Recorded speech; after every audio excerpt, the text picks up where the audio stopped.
Hello everyone, and now welcome to game number 2 in a series between Fly and WFZ. Game number 2 taking place here on Turtle Rock. It is going to be Orc versus Undead. Going to go ahead and speed things up just a little bit as we see Fly spawning as the red Orc here at what I'll call the 4 o'clock position. Meanwhile, all the way on the other end of the map, we have WFZ spawning as the blue Undead. Undead versus Orc. Blade Master most likely gonna go up against that Death Knight, followed by a Lich with Frost Armor. We'll see some Crypt Fiends, perhaps a Destroyer or two, definitely some Raiders, as we now are getting closer to that 2-minute mark. Alright, down to a minute 55. Decided to leave the clock so you guys know where exactly the players are when they are playing the game, as we do see a little bit of a late Death Knight here this time around. This is because of that Crypt Fiend opening, but we also see WFZ with a very solid wall off position inside his base here. Now, without any sort of Goblin Laboratory, there is no possibility of Zeppelin play, so walling off your base to prevent the Blade Master from harassing is definitely a good option. Now, taking a look over across here, we see Claws of Attack +6 has been dropped down. Very powerful item. Blade Master going to finish clearing up the remainder of this creep camp. Decided to go for Critical Strike first as opposed to Windwalk. Now, that does mean he has to get to level 2 very quickly. Now, quickly going to go after these giant sea turtles here. There are a number of forest trolls joining in on the fight. Blade Master will most likely head over to a... Oh, there's the shop. Head over to the shop there and use a healing salve. Recover all of that damage that he has taken. And, well, pick up Windwalk. There you go. There is the healing salve. There is the level 2. And now healing salve on another grunt there as the Blade Master already at +9 damage. Very high damage indeed. +9 damage is, what is that? A little bit more, exactly a third more damage than his base damage. Going up from 27 to 36, all the way as high as 58. That is going to definitely help him out right now as the Death Knight now wanders around back to the south. He is trying to make up a little bit of lost time since that Death Knight did come out a little bit later. Now the Blade Master, what is he hoping to do? He is looking around the map trying to figure out where his opponent is. Grunts are now making their way off over here. He's going to be picking up Boots of Speed. Wait, nope. Wait for it. No, he didn't pick up any Boots of Speed at all, as we now see the Grunts are going to be making their way back across here. Let's take a look. Blade Master finally picks up the Boots of Speed, and where is he going to go next as the Death Knight and Crypt Fiends are still wandering about? It looks as though the Death Knight and the Crypt Fiends are really just trying to get a little bit of scouting action in here, as the Death Knight now leading the charge against this Grunt, or perhaps just trying to get blocked here as more Grunts are showing up to the party. WFZ does have to be a little bit careful. He does not have Unholy Aura, and without Unholy Aura, well, the Crypt Fiends are just a bit too slow. Crypt Fiends now continuing to try to make their way around. There is a Death Coil for that heal. Blade Master could try and chase down that Crypt Fiend, but that is going to be a little bit of a waste, since that Crypt Fiend just will perhaps get healed up by 200 hit points every so often. Death Knight coming back around. Are we going to see another Death Coil there? Yes, you are. He has saved one Crypt Fiend, but still, this one Crypt Fiend, a handful of Grunts away from home, as the Blade Master does get a 100-point critical strike right there. Alright, let's take a look at that one Crypt Fiend. Crypt Fiend going to get healed again. So far has healed up 600 hit points, but is still down to 200 right now. Is the Death Knight going to be able to get one more Death Coil off, or are the Grunts and the Blade Master going to be able to finish it? That is the big question right there. As you see, oh, the denial there. Beautifully done, denying his own Crypt Fiend.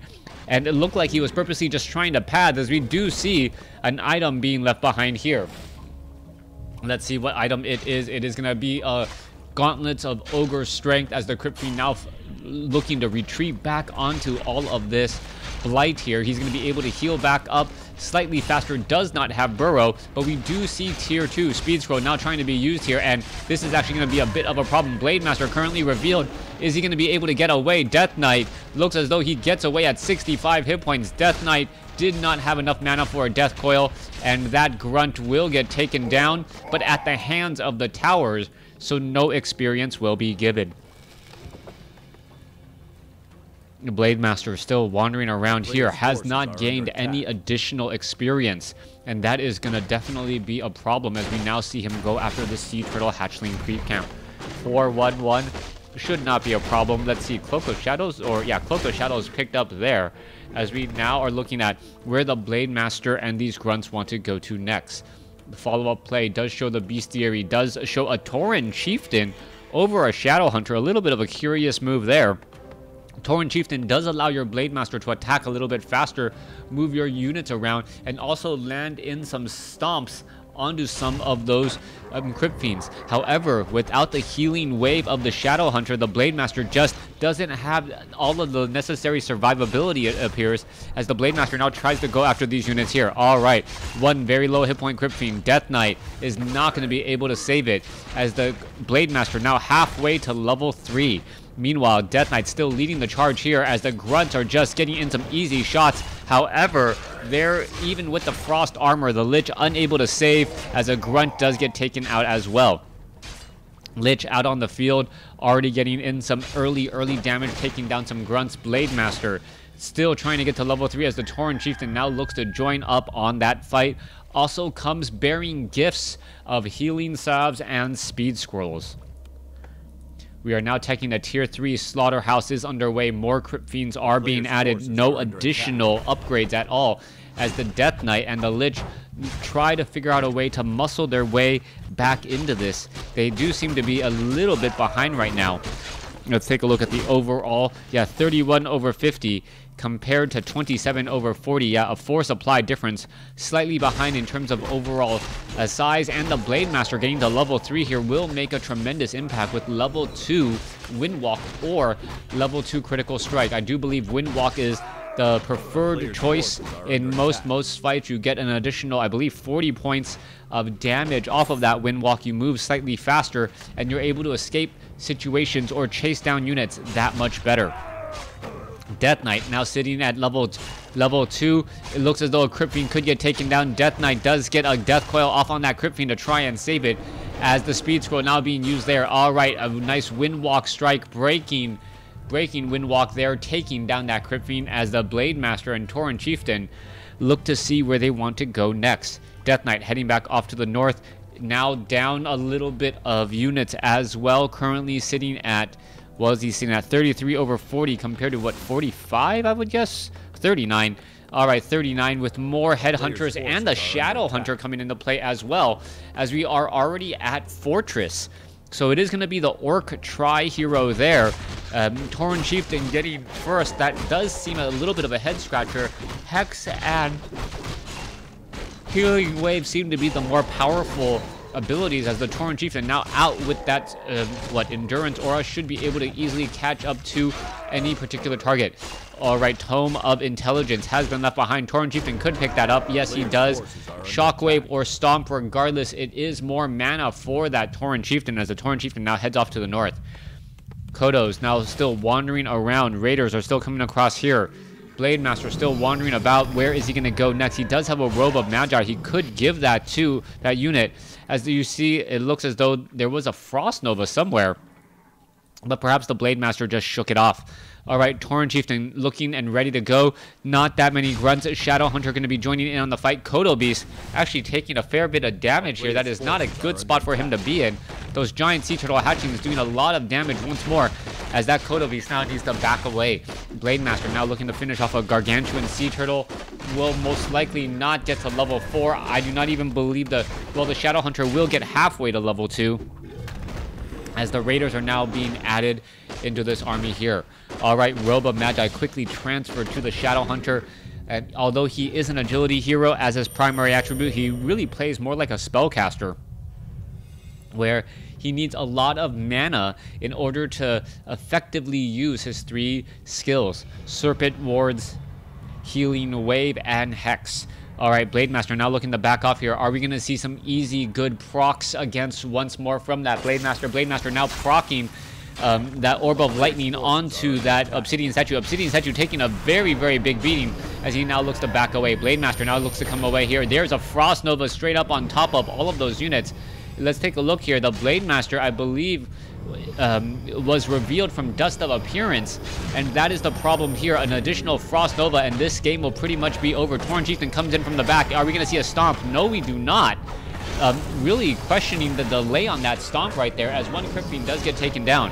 Tauren Chieftain still in that front position, getting in a good stomp, stunning 3 units, taking them out of the fight, as another Obsidian Statue going to get taken out as well. This is extremely bad news. Meanwhile, Crypt Fiend gets taken out, or excuse me, Kodo gets taken out, allowing that Crypt Fiend to get away, and now the Blade Master has fallen as well. Tauren Chieftain trying to lead the charge. Blade Master resurrected and comes straight back in, now losing the Tauren Chieftain. Is he going to be able to finish off any more units? There's the Shadow Hunter, healing wave bouncing around, and this is exactly the situation that I thought it would be in.